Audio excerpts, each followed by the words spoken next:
Hello friends, welcome to our channel. हमारी आज की वीडियो का टॉपिक है एक कदम हरित एवं स्वच्छ ऊर्जा की ओर निबंध।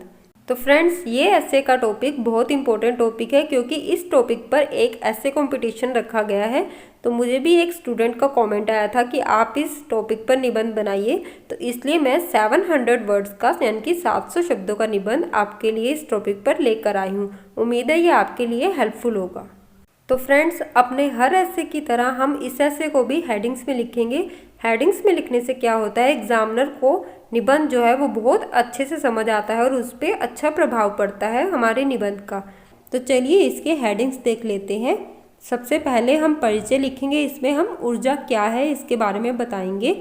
उसके बाद हरित एवं स्वच्छ ऊर्जा क्या है इसके बारे में बताएंगे।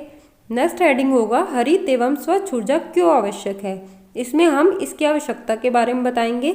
देन हरित एवं स्वच्छ ऊर्जा की ओर भारत के बढ़ते कदम, इसमें हम भारत इस क्षेत्र में क्या प्रयास कर रहा है उसके बारे में बताएंगे। देन हरित एवं स्वच्छ ऊर्जा की ओर हमारे प्रयास की हमें क्या प्रयास करने चाहिए वो बताएंगे। उसके बाद हम निष्कर्ष लिखेंगे। तो चलिए शुरू करते हैं।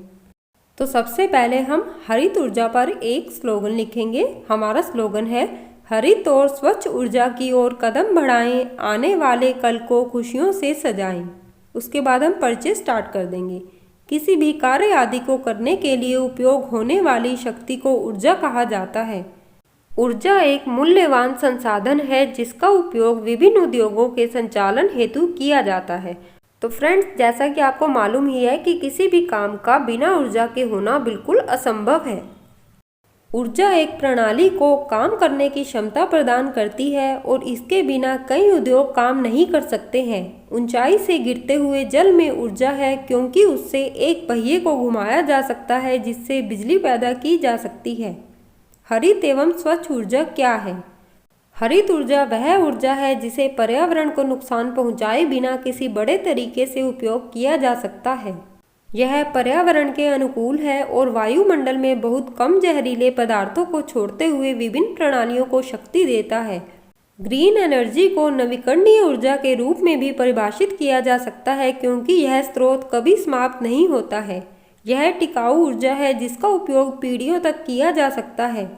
पर्यावरण पर नकारात्मक प्रभावों की कमी के कारण ग्रीन ऊर्जा को स्वच्छ ऊर्जा के रूप में जाना जाता है। यह वैकल्पिक ऊर्जा स्रोतों में से एक है जिस पर ग्रह को साफ रखने के लिए सरकारों और विभिन्न अंतर्राष्ट्रीय संगठनों द्वारा विशेष ध्यान दिया गया है। नेक्स्ट हेडिंग है हरित एवं स्वच्छ ऊर्जा क्यों आवश्यक है। आज के समय में जब पूरा विश्व बढ़ते प्रदूषण की समस्या से परेशान है तो हरित ऊर्जा एक आवश्यक स्रोत के रूप में नजर आता है क्योंकि इससे प्रदूषण को रोका जा सकता है। अक्षय ऊर्जा स्रोतों के माध्यम से हम प्रदूषण को घटाकर ऊर्जा को बढ़ा सकते हैं। तो फ्रेंड्स, यहाँ पर अक्षय ऊर्जा स्रोत भी हरित ऊर्जा स्रोत ही है। अक्षय मतलब कभी ना समाप्त होने वाला। तो नेक्स्ट लाइन है सूर्य, पवन, जल और भूगर्भ पादपों से उत्पन्न की गई ऊर्जा को हरित ऊर्जा कहा जाता है। आज हमारे देश के साथ साथ पूरे विश्व में बढ़ती हुई जनसंख्या के कारण संसाधनों की कमी होती जा रही है और हम ऐसे संसाधनों का प्रयोग कर रहे हैं जिनसे प्रदूषण का स्तर बढ़ता जा रहा है। कोयला, डीजल, पेट्रोल ऐसे संसाधन हैं जिनका उपयोग करने से प्रदूषण फैलता है। ऐसे संसाधनों के उपयोग में कमी लानी होगी जिसके लिए हरित ऊर्जा के स्रोत एक अच्छे विकल्प के रूप में स्थापित हो सकते हैं।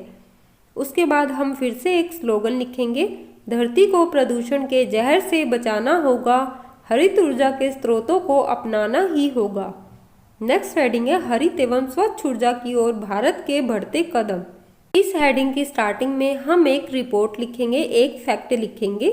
संयुक्त राष्ट्र की एक रिपोर्ट के अनुसार भारत साल 2015 में सौर और पवन ऊर्जा जैसे गैर परंपरागत साधनों पर निवेश करने वाले दुनिया के 10 शीर्ष देशों में से एक रहा। तो फ्रेंड्स, इस तरह से हमने एक मोस्ट इम्पोर्टेंट फैक्ट इस टॉपिक से रिलेटेड इस निबंध में लिख दिया है। फैक्ट लिखने से हमारा निबंध जो है वो पढ़ने वाले पर या फिर एग्जामिनर पर बहुत अच्छा फैक्ट डालता है, इसलिए निबंधों में फैक्ट्स लिखना बहुत ही इम्पोर्टेंट होता है। तो चलिए आगे देखते हैं। भारत में नवीनीकृत ऊर्जा के स्रोतों का भविष्य उज्जवल है। सौर ऊर्जा और पवन ऊर्जा के जरिए बिजली बनाने के क्षेत्र में क्रांतिकारी बदलाव लाने की कोशिश में देश लगा हुआ है। सरकार ने खेतों में सिंचाई के लिए सोलर पंपिंग कार्यक्रम को लागू किया है। तो फ्रेंड्स, ये प्रयास सरकार का हरित ऊर्जा की ओर बहुत ही अच्छा प्रयास है, क्योंकि भारत में ज़्यादातर खेती जो है वो ट्यूबवेल की मदद से की जाती है।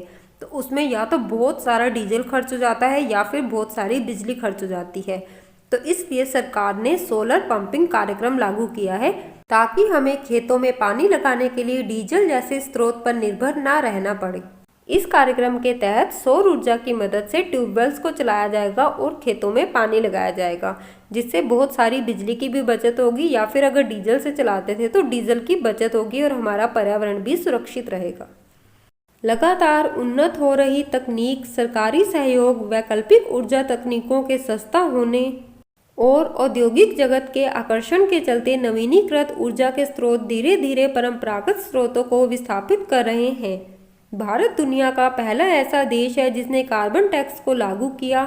तो फ्रेंड्स, कार्बन टैक्स क्या होता है? सरकार के द्वारा पेट्रोलियम पदार्थों की खरीद पर जो टैक्स लगाया जाता है उसको हम कार्बन टैक्स बोलते हैं। जैसा कि पेट्रोल, डीजल आदि पदार्थों पर जो टैक्स लगता है, तो पूरी दुनिया में सबसे पहले भारत देश ने पेट्रोलियम पदार्थों पर टैक्स लगाया है। भारत में धीरे धीरे ऐसे विनियामक व्यवस्था और मॉडल आकार ले रहा है जो नवीनीकृत ऊर्जा स्रोतों के विकास के लिए बहुत अनुकूल है। नेक्स्ट हेडिंग हम लिखेंगे हरित एवं स्वच्छ ऊर्जा की ओर हमारे प्रयास। तो इसमें हमने यह बताया है कि हम अपनी तरफ से कौन से प्रयास कर सकते हैं। हरित ऊर्जा के क्षेत्र में हमें व्यक्तिगत रूप से प्रयास करने की आवश्यकता है। हरित ऊर्जा स्रोतों के प्रयोग से हम ग्रीन हाउस गैसों के प्रभाव से बच सकते हैं। हमें घरों में सोलर कुकर और सोलर लाइट्स का प्रयोग करना चाहिए, जिससे बिजली और गैस दोनों की बचत होगी, जो आने वाली पीढ़ी के उपयोग करने हेतु बच जाएगी। हरित ऊर्जा एक किफ़ायती स्रोत है जिससे पर्यावरण को कोई नुकसान नहीं पहुंचेगा। तो फ्रेंड्स, आपको पता ही होगा हरित ऊर्जा जो है उसके उत्पादन में बहुत ही कम लागत आती है, बहुत ही किफ़ायती स्रोत माना जाता है। यह पुनः प्रयोग में लाई जा सकती है, अतः हमें पारंपरिक ऊर्जा स्रोतों का कम से कम प्रयोग करना चाहिए। तो फ्रेंड्स, इस वाले हेडिंग में हमने यह बताया है कि हम अपनी तरफ से भी प्रयास कर सकते हैं, हरित और स्वच्छ ऊर्जा की ओर अपना कदम बढ़ा सकते हैं। अब हम निष्कर्ष लिखेंगे। निष्कर्ष: हम सभी को हरित ऊर्जा स्रोतों का प्रयोग कर पर्यावरण को बचाने हेतु अपना अपना सहयोग देना चाहिए। ऐसा करने से जल्द ही हमारी दुनिया प्रदूषण मुक्त हो जाएगी। इसके साथ ही हरित ऊर्जा हमारे जीवन को आसान बनाती है और आगामी पीढ़ी के प्रयोग हेतु भी बच जाती है। हमें अगर एक प्रदूषण रहित पर्यावरण में रहना है तो निश्चित रूप से हमें एक कदम हरित एवं स्वच्छ ऊर्जा की ओर बढ़ाना ही होगा। धन्यवाद।